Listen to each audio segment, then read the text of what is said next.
2026 FIFA বিশ্বকাপের পর্দা ওঠার আগেই ফুটবল প্রেমীদের মধ্যে আলোচনার কেন্দ্রবিন্দুতে এসেছে এক ব্যতিক্রমী ভবিষ্যদ্বক্তা, একটি হাঙর। তবে এটি কোনো ভয়ঙ্কর সামুদ্রিক প্রাণী হিসেবে নয়, বরং বিশ্বকাপের ম্যাচের ফল নিয়ে ভবিষ্যৎবাণী করার কারণেই আলোচনায় এসেছে।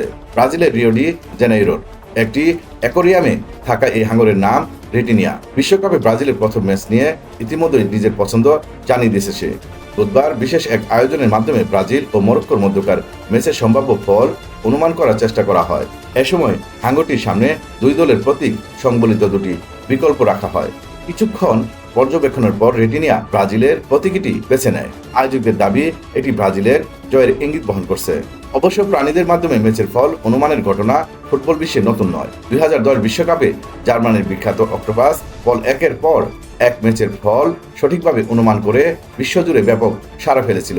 সেই স্মৃতিকে সামনে রেখেই রিওর অ্যাকোরিয়াম কর্তৃপক্ষ রেটিনিয়াকে নিয়ে এই ব্যতিক্রমী আয়োজন করেছে বলে ধারণা করা হচ্ছে।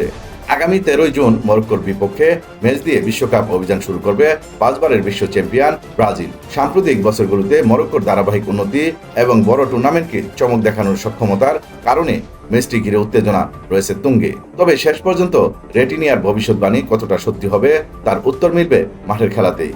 ব্রাজিল মরক্কো ম্যাচের ভাগ্য নির্ধারণ করবেন ফুটবলাররাই। তারপরও বিশ্বকাপের আবহকে আরও প্রাণবন্ত করে তুলতে এবং সমর্থকদের আগ্রহ বাড়িয়ে দিতে এই ভিন্নধর্মী আয়োজন ইতিমধ্যেই ফুটবল অঙ্গনে ব্যাপক কৌতূহলের জন্ম দিয়েছে।